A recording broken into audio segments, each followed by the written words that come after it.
मित्रांनो, सर्वांना जय जिजाऊ. मराठा लग्न अक्षदाच्या या सर्वात मोठ्या सामाजिक प्लॅटफॉर्मवर पुन्हा एकदा आपल्या सर्वांचं स्वागत आहे. मराठा लग्न अक्षदा हा एक विवाह जुळविण्यासाठी मदत करणारा एक विश्वासपात्र आणि महाराष्ट्रातील एक सगळ्यात मोठा प्लॅटफॉर्म आहे. या माध्यमातून हे युट्यूबच्या चॅनलच्या माध्यमातून वेगवेगळ्या विषयावर आपण सातत्यानं चर्चा करत असतो आणि ही चर्चा करत असताना लग्न का जुळत नाहीत या विषयावर आपण थोडक्यात चर्चा करणार आहोत. सोबतच लग्न जुळविण्यासाठीचे जे काही उपाय असतील, मग वेगवेगळ्या अंगाने जे काही उपाय असतील आणि हमखास त्या माध्यमातून लग्न कसे जुळतील या विषयावर सुद्धा आपण उहापोह करणार आहोत. दुसरीकडे एका गरीब घरच्या स्थळाचा जो स्थळ आमच्याकडे आलेला आहे, तर त्याच्या कॉल रेकॉर्डिंग सह आम्ही तुम्हाला त्याचा परिचय देणार आहोत. तर त्या स्थळाबाबत सुद्धा कसा संपर्क करायचा याची माहिती सुद्धा आपण घेणार आहोत. बऱ्याच जणांचे कॉमेंटमध्ये प्रश्न असतात की अनाथ आश्रमातील मुलीविषयी प्रश्न विचारणारे फोन कॉल्स आणि कॉमेंट्स या माध्यमातून येत असतात. तर त्याच्यावर सुद्धा आपण या व्हिडिओच्या माध्यमातून चर्चा करणार आहोत. तेव्हा सर्वात प्रथम कुठल्याही गोष्टीला सुरुवात करण्यापूर्वी त्या सुरुवात करणाराचा परिचय असणं आवश्यक असतं, कारण बरेच जण या चॅनलवर नवीन असतात. जे जुने असतील तर ते बरेच जण आम्हाला ओळखतात, कारण मराठा लग्न अक्षदाला जवळपास आता 6 वर्ष पूर्ण झालेली आहेत आणि या माध्यमातून लग्न जुळतात किंवा आम्ही लग्न जुळवतो असा दावा आम्ही कुठेच करत नाही. तरी पण या माध्यमातून जवळपास 600च्या आसपास लग्न जुळलेली आहेत आणि ती वेगळ्या पद्धतीने जुळलेली आहेत. तेव्हा हा व्हिडिओ आपण शेवटपर्यंत बघितला पाहिजे, कारण बरेच जण असं करतात की व्हिडिओचा इंट्रो किंवा टायटल बघतात आणि लगेच फोन नंबर शोधतात आणि लगेच उचलतात आणि फोन कानाला लावतात की तुमचा अनाथ आश्रम कुठे आहे, तुमच्याकडे मुली आहेत का, गरीब घरच्या मुलींचे बायोडेटा टाका. हे असं कुठं होत नसतं. तर ही कुठलीही गोष्ट पहिल्यांदा समजून घेतली पाहिजे. अर्धवट ज्ञान हे घातकी असतं. आणि तुम्ही जर म्हणत असाल की आमच्याकडे एवढा वेळ नाहीये, तर आपल्याकडे रात्रभर वेळ असतो रील्स पाहण्यासाठी. 4-4 घंटे वेळ असतो रिकामं कुठेतरी एखाद्या धाब्यावर बसण्यासाठी, हॉटेलवर बसण्यासाठी किंवा रिकाम्या चेष्टा गप्पा मारण्यासाठी. तर तेव्हा आपल्याला जर एखादी कामाची माहिती मिळत असेल किंवा महत्वाची माहिती मिळत असेल, तर तिच्यासाठी 4-2 मिनिटाचा वेळ आपण खर्ची घातला पाहिजे. मी कार्यकारी संस्थापक मराठा लग्नाक्षदा गजानन खंदारे, तालुका रिसोड, जिल्हा वाशिम, विदर्भामध्ये आमचं हे गाव आहे. आणि आमचं ऑफिस वगैरे काही नाही, सगळं ऑनलाईन प्लॅटफॉर्म आता झालेले आहेत. आणि प्ले स्टोअरला किंवा गुगलला जर तुम्ही मराठा लग्न अक्षदा जर टाईप केलं तर आमचा प्लॅटफॉर्म तुम्हाला सापडून जाईल.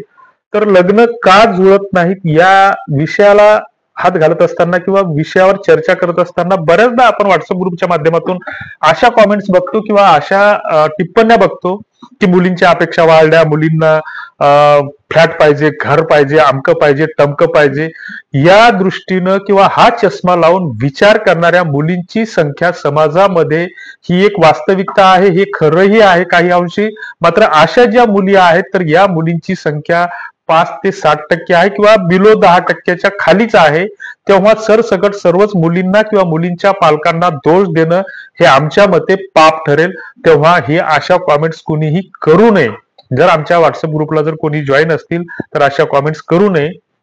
या चॅनलवर तुम्ही जर पहिल्यांदा येत असाल तर हे चॅनल तुम्ही सबस्क्राईब करा, लाईक करा, आवडत असेल तर शेअर करा. त्याच्यानंतर इतरांना सुद्धा माहिती द्या. आणि हा सगळा मोफत प्लॅटफॉर्म आहे. आम्ही या माध्यमातून कुणाला पैशाची मागणी करतो किंवा याच्यासाठी कुठल्याही गोष्टीसाठी पैसे मागतो हे आमच्या तोंडातून कधीच निघत नाही. मात्र बरेच जण आमच्या नावाचा गैरवापर करून पैशाची मागणी करतात. की बरेच जणांचे फोन कॉल्स आम्हाला असे आलेले आहेत की तुमच्या मराठा लग्न अक्षदामधून आम्हाला फोन आला होता आणि त्यांनी 3,000 रुपये भरायला सांगितले आणि आम्ही भरले. तर आमच्यावर विश्वास ठेवणारे अनेक आहेत, कारण आपण एक सर्वसामान्य कुटुंबातील असतो, शेतकरी शेतमजूर कुटुंबातील असतो. आणि शेतकरी सर्वसामान्य कुटुंबातील लोक ही इतकी साधी भोळी असतात की ती चटकन कुणावरही विश्वास ठेवतात आणि फसतात. आणि नेमका आपल्या या अडाणीपणाचा किंवा चांगल्यापणाचा किंवा भोळेपणाचा फायदा घेऊन फसवणारी अनेक तत्व आजूबाजूला आहेत. तेव्हा याच्यापासून सावध असलं पाहिजे. तर आपला विषय चालला होता की बा मुलींच्या अपेक्षा वाढल्या, मुलींना सरकारी नोकरी पाहिजे, फ्लॅट पाहिजे, अमकं पाहिजे, टमकं पाहिजे. तर ह्या गोष्टी ज्या आहेत तर ह्या फक्त 5 ते 10% मुलींच्या बाबतीत आहेत.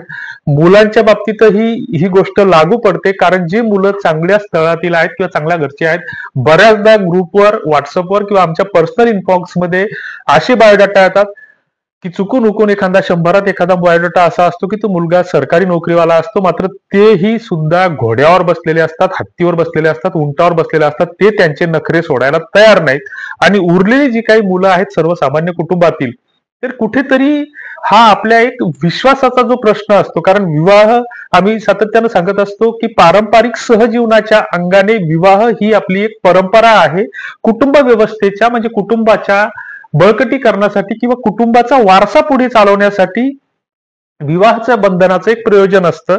आणि ही खूप जुनी परंपरा आहे. वेगवेगळ्या धर्मामध्ये मग त्याचे सोपस्कार थोड्याफार फरकाने वेगळे आहेत, मात्र त्याची कॉमन जी गोष्ट आहे, कॉमन जी थीम आहे, ती सर्वांची एकच आहे.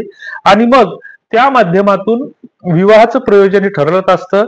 मात्र अलीकडच्या काळामध्ये काय झालं की आपण ज्या काही स्त्री भ्रूण हत्या मागच्या काही वर्षांमध्ये केलेल्या आहेत, तर त्याचा परिणाम आपल्याला दिसू लागलेला आहे. आणि मुलांच्या आणि मुलींच्या संख्येमध्ये थोड्याफार प्रमाणामध्ये विसंगती निर्माण झालेली आहे.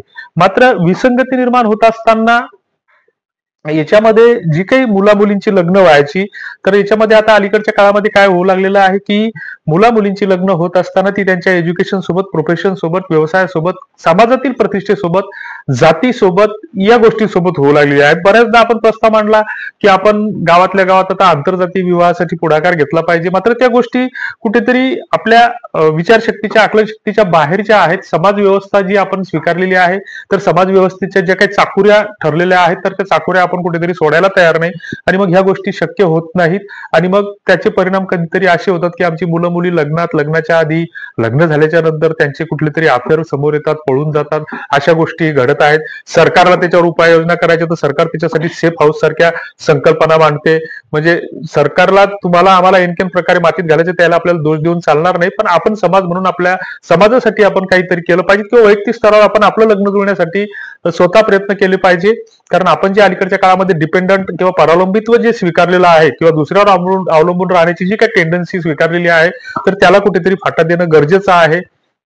दुसरीकडे लग्न एक एज्युकेशन आणि प्रोफेशन मुळे त्याच्यात अपेक्षा जुळत नाहीत. दुसरीकडे लग्न एक उशिरा करण्याचं आता एक अलीकडे ट्रेंड आलेला आहे, किंवा पायंडा पडलेला आहे की 25 ते 30च्या दरम्यान लग्न झालं पाहिजे, ते योग्य वय असतं. मात्र 30 ओलांडतो तरीही आपण लग्नाचा विचार करत नाही. हे पाहू, ते झालं की ते पाहू, ते झालं की ते पाहू, असं करून करून मुलं मुली हे कुठंतरी 30चं वय ओलांडलं की मग लग्न करायला, लग्न जुळायला थोडं बरंच अवघड जातं. शिक्षणामुळं, नोकरीमुळं जर लांबत असेल एखादा अपदत, मग 10तल्या एखाद्याचं, ती गोष्ट वेगळी आहे. परंतु कारण नसताना, गरज नसताना लग्नाच्या वयामध्ये जर आपण लग्न करणार नसू, तर ते कुठेतरी आपण चुकीचं करतोय. मग मॅट्रिमोनियल साईटच्या माध्यमातून लग्न जुळतात का, व्हॉट्सअपच्या माध्यमातून लग्न जुळतात का, वधूवर परिचय सेवा मंडळाच्या माध्यमातून लग्न जुळतात का, दलालाच्या माध्यमातून लग्न जुळतात का, किंवा मध्यस्थ जो आपला पारंपरिक दुवा होता त्याच्या माध्यमातून लग्न जुळतात का, किंवा चॅटिंग केल्याच्या नंतर डेटिंग केलं की मग लग्न जुळतात का. तर हे सगळे जे काही आहेत, किंवा त्याच्यासाठी एखादा उपवास केला पाहिजे, किंवा एखादं व्रत केलं पाहिजे का, किंवा अजून काय ऍस्ट्रॉलॉजीची मदत घेतली पाहिजेत का, किंवा जे आता सध्या जाहिराती येतात तुमच्या याचा फायदा घेऊन, ज्या काही तुम्हाला फसवण्यासाठी ज्या काही जाहिराती येतात, तर त्याच्या माध्यमातून लग्न जुळतात का. तर या सगळ्या प्रश्नांची जी काही उत्तरं आहेत, तर ती नाही आहेत. याच्यावर अजिबात भरोसा ठेवू नका. लग्न जुळवण्याच्या ज्या काही 2-3 पद्धती आहेत, विश्वासपात्र पद्धती आहेत, तर त्या पद्धतीचा अवलंब करा. आणि त्या मी वारंवार प्रत्येक व्हिडिओमध्ये सांगत असतो.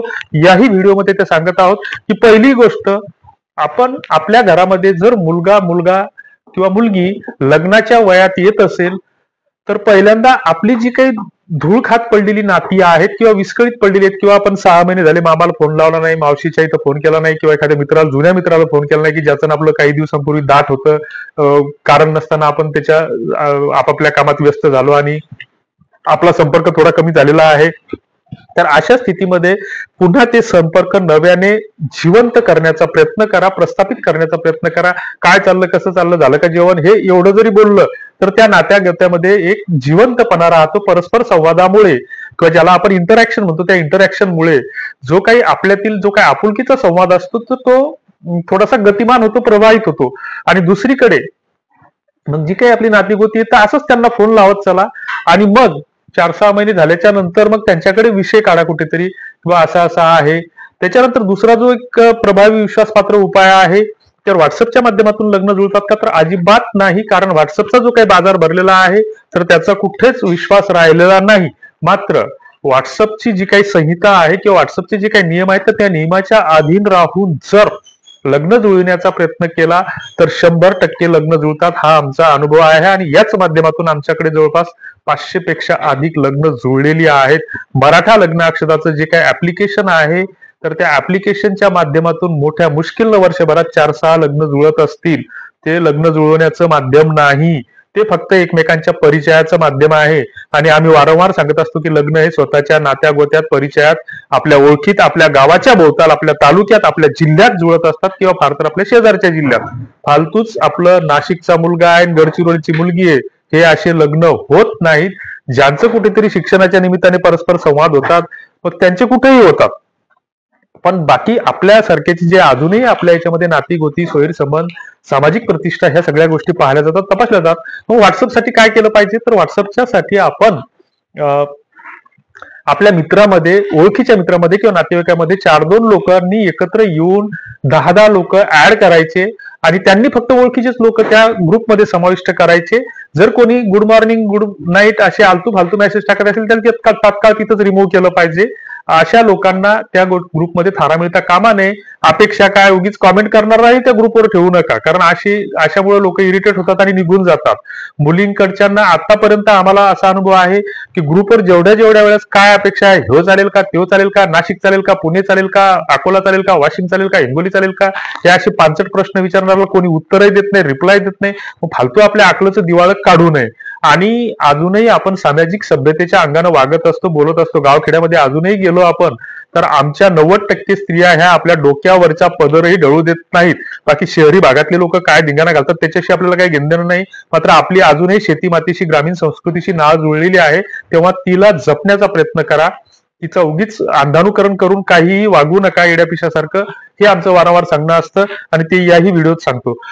त्याच्यानंतर जे काही वधूवर परिचय मेळावे होत असतील तर त्याला आवर्जून हजेरी लावा, कारण ते एक परस्पर संवादाचं एक चांगलं माध्यम आहे. तुमच्या आजूबाजूला जर एखादी विश्वासू विवाह संस्था असेल की जसं आम्ही मराठा लग्न अक्षताच्या माध्यमातून सांगतोय की आम्ही कुणाला पैशाचीच मागणी करत नाही, मग फुकटात पायाला काही हरकत नाही. गाजराची पुंगी वाजली तर वाजली नाही तर खाल्ली मोडून. मग त्या पद्धतीनं आमचं प्लॅटफॉर्म ऍप्लिकेशन डाउनलोड करायला काय हरकत नाही. आणि मग बरेच जण 90% मग तुमच्याकडे मुली नाही तर मुलींचे बायोडाटे कमी येतात असे उगीच खोटे बायोडाटे अपलोड करण्यात काही फायदा नसतो. कारण बायोडाटे आपण आपल्या सोयऱ्या दायऱ्याचे नातेवाईकाच्या मुला मुलींचे त्याच्यावर जर ग्रुपवर ज्यावेळेस टाकू तर त्यावेळेस ते बायोडाटे दिसतील. उगीच एखादा जो काही ग्रुपचा ऍडमिन असला किंवा एखादा विवाह संस्थेवाला असला तर तो काही त्याच्याकडे काही असे काही आपोआप बायोडाटे चालून येत नाहीत आणि येणारे बायोडाटे हे कुठेतरी बोगसच असतात. आम्ही अनेक विवाह संस्थांची पडताळणी केली की ज्या काही बाजारू विवाह संस्था आहेत, 90% विवाह संस्था चांगल्या आहेत, पण ज्या काही बाजारू आहेत तर त्यांच्यामधले अनेक बायोडाटांची पडताळणी केली की त्या बायोडाटांची लग्नही झाली, त्या मुलींना लेकरबाळही झाली तरी ते बायोडाटे त्या ऍप्लिकेशनवर किंवा त्या वेबसाईटवर कायमच येतं. किंवा बरेच असे फेक बायोडाटे आहेत की त्या नावाची ती व्यक्तीच नाहीत. मागे एक सगळ्याच पेपरला बातमी आली होती 15 दिवसाच्या आधी की नगरचा जे अनाथ आश्रमाच्या नावानं कोणाची तरी फसवणूक झाली. स्टिंग ऑपरेशन दिव्य मराठीनं ऑपरेट केलं होतं, तर त्याच्यातून त्यांनी शोध गेला तर त्या नगरमध्ये तो कुठला अनाथ आश्रमच नाहीये. तिथं ज्या ठिकाणी गेले सांगितलेल्या पत्त्याच्या ठिकाणी त्यांना गाय राहण्याची पडीच जागा दिसली. ही स्टिंग ऑपरेशन 15 दिवसाच्या आधी बातमी दिव्य मराठीने छापलेली आहे आणि त्यांच्या चॅनलवर पण आलेली आहे. तर अशा बातम्या आपण पाहत नाही, त्याच्याकडे दुर्लक्षित करतो. आता जे काही आमच्याकडे गरीब घरच्या मुलीचं एक स्थळ आलेलं आहे तर ती मुलीच्या मामाचा आम्हाला फोन आला होता. त्याची आम्ही खातरजमा आमच्या पद्धतीनं केली. खातरजमा केल्याच्या नंतर त्या मुलीला आई वडील नाहीत, मामाच तिचे सांभाळ करतात. तर त्या स्थळाची जी काही माहिती आहे तर खाली आम्ही डिस्क्रिप्शन बॉक्समध्ये लिंक दिलेली आहे, त्याच्यामध्ये ती माहिती तुम्हाला भेटेल. दुसरीकडे जे अनाथ आश्रमाचे 3 अनाथ आश्रमाचे पत्ते आम्ही या ठिकाणी देणार आहोत, त्यांचे फोन नंबर्स पण देणार आहोत. मात्र फोन नंबर देण्यासाठी काही प्रोटोकॉल्स कम्युनिटी गाईडलाईन नुसार पाळावे लागतात, तर त्याचं उल्लंघन करता येत नाही. IT ऍक्टचं उल्लंघन करता येत नाही. काही लोक बाजार मांडत असतील कसं आहे त्याच्याशी आम्हाला काही घेणदेण नाही, पण याच्यापूर्वी आमच्या विरोधात 3दा पोलीस तक्रारी दाखल झालेल्या आहेत. पुन्हा पुन्हा आम्हाला त्या गोष्टीला सामना करायची आमच्यामध्ये हिंमत किंवा धाडस नाहीये. तेव्हा खाली डिस्क्रिप्शन बॉक्समध्ये एक लिंक दिलेली आहे सगळ्यात वरती, त्या लिंकवर क्लिक करा. तुम्हाला त्या लिंकवर क्लिक केल्याच्या नंतर त्याची ती माहिती तुम्हाला भेटेल. त्याच्यासाठी जे काय असतील ते सबस्क्रिप्शन वगैरे तुम्हाला त्याचं घ्यावं लागेल आणि ते घेतल्याच्या नंतर तुम्हाला ती त्या माध्यमातून तुम्हाला ती माहिती मिळेल. तुर्तास धन्यवाद. जय जिजाऊ.